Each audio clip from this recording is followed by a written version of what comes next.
Halo semuanya, saat ini permasalahan sampah menjadi permasalahan utama bagi lingkungan. Selain mencemari lingkungan sekitar, penumpukan sampah juga dapat menghasilkan gas rumah kaca seperti CO2 dan juga gas metana.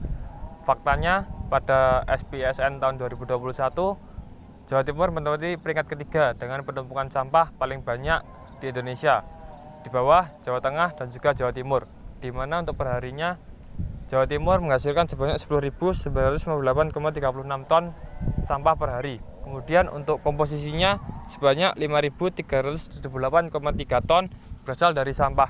Sisa makanan sebanyak 3.707,2 ton berasal dari sampah anorganik. Kemudian untuk sisanya berasal dari sampah kertas dan juga ranting. Kemudian menurut data dari What's My Waste, 1 kg sampah sisa makanan dapat menghasilkan sebanyak emisi gas CO2 1,9 kg, di mana apabila dikalikan menghasilkan sebanyak 10.218.770 kg emisi gas CO2.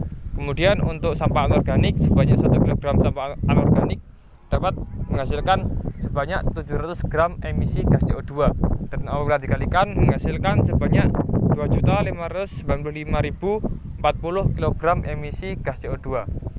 Kemudian untuk gas metana terbentuk dari sampah organik, yaitu sampah sisa makanan yang tertimbun. Menurut data dari biocycle.net, sebanyak 1 ton sampah makanan menghasilkan sebanyak 65 kg gas metana, dan apabila dikalikan dengan penumpukan sampah sisa makanan di Jawa Timur menghasilkan sebanyak 349.589.500 kg emisi gas metana. Dan gas metana ini lebih berbahaya dibandingkan dengan CO2 sebanyak 25 kali dari CO2. Kemudian, seperti yang kita tahu, penimbunan sampah menghasilkan gas metana dan karbon dioksida. Gas-gas tersebut terjadi karena proses pembusukan atau dekomposisi pada sampah. Berikut ini adalah proses terjadinya pembentukan gas metana oleh sampah organik. Salah satu sampah yang menghasilkan gas rumah kaca, khususnya metana, adalah sampah organik. Sampah organik mengandung hidrogen, karbon, dan juga nitrogen. Karena penimbunan sampah, kandungan sampah tersebut mengalami proses pembusukan atau dekomposisi secara anaerob oleh bakteri. Dekomposisi sampah organik tersebut menghasilkan gas metana, karbon dioksida, dan juga amonia. Gas-gas tersebut kemudian naik ke atmosfer dan menyebar sehingga permukaan bumi seperti tertutup kaca. Panas matahari yang masuk ke bumi sebagian terperangkap karena adanya gas tersebut. Radiasi tersebut menjadikan permukaan bumi semakin panas sehingga mencairkan es di kutub. Mencairnya es di kutub menjadikan jumlah air di bumi semakin meningkat.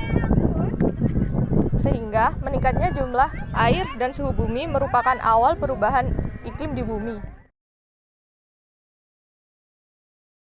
Adapun dampak dari penumpukan sampah yang menyebabkan efek gas rumah kaca adalah yang pertama, pemanasan global.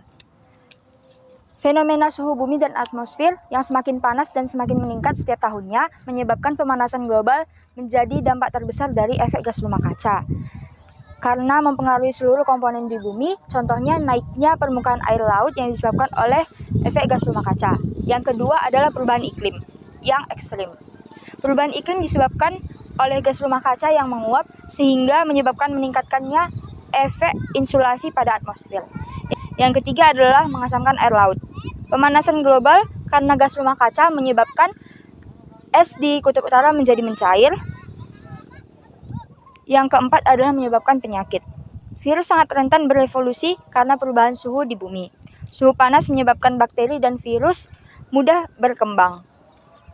Dan solusi dari permasalahan tersebut adalah yang pertama, daur ulang sampah yang bisa dilakukan. Daur ulang sampah atau recycle dapat mengurangi timbunan sampah, apalagi sampah dengan ukuran besar dan susah untuk terurai.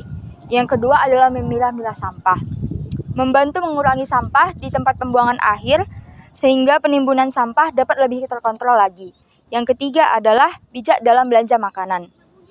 Dengan tidak berbelanja berlebihan, maka sampah yang akan dihasilkan menjadi berkurang.